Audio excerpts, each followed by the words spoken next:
Motion, it's something we see literally every single day, right? A car zipping by, a bird in the sky, you just walking down the street. It feels so obvious. But have you ever tried to define it? I mean, scientifically.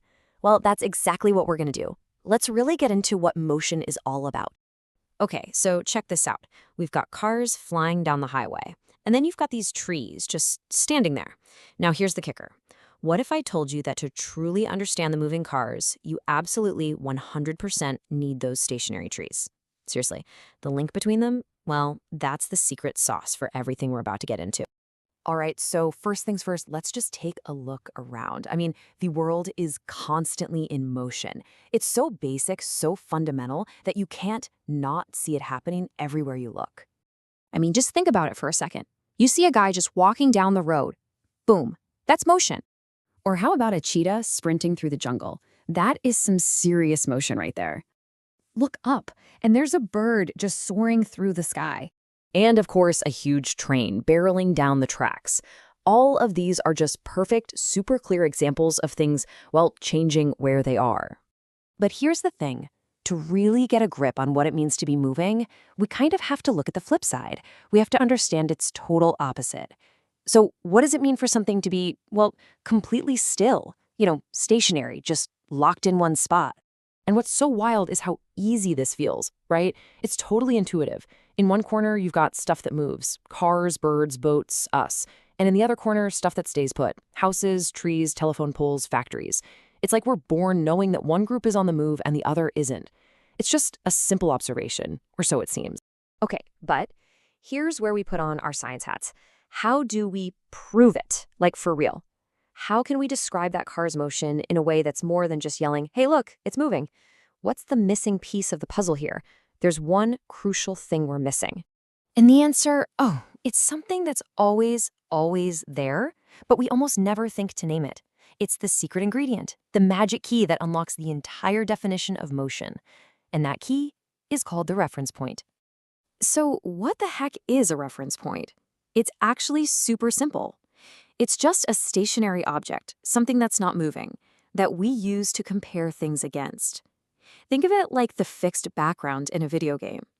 It's what lets us see that something else is moving. Without that background, trying to describe motion is, well, it's pretty much impossible. Okay, let's bring it all the way back to that first picture, remember? The only reason we know for sure those cars are moving is because their position is changing compared to the trees, the poles, and even the road itself. All those still things, bam, those are our reference points. They give us the context, the framework we need to even see the motion in the first place. All right, so let's do a quick recap. We've seen a bunch of examples of motion, we've talked about things that are stationary, and we've found our secret ingredient, the reference point. So now it's time to put it all together. Let's build that one single, powerful scientific definition. And here we go, the big reveal, the official definition. A body is said to be in motion when its position changes continuously with respect to a stationary object taken as a reference point. Did you catch that?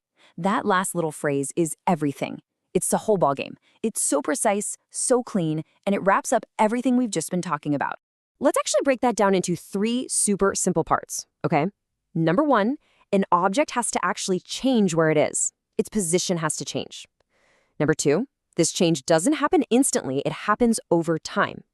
And number 3, this is the most important one, we have to see that change happen relative to a reference point. You need all 3 of those things, or it's not motion. So if there's one thing you take away from this, it's this. Motion is not absolute. It is always, and I mean always, relative. You can't just be moving into nothingness. You're always moving in relation to something else. If you take away that reference point, the whole idea of motion just, poof, it completely falls apart.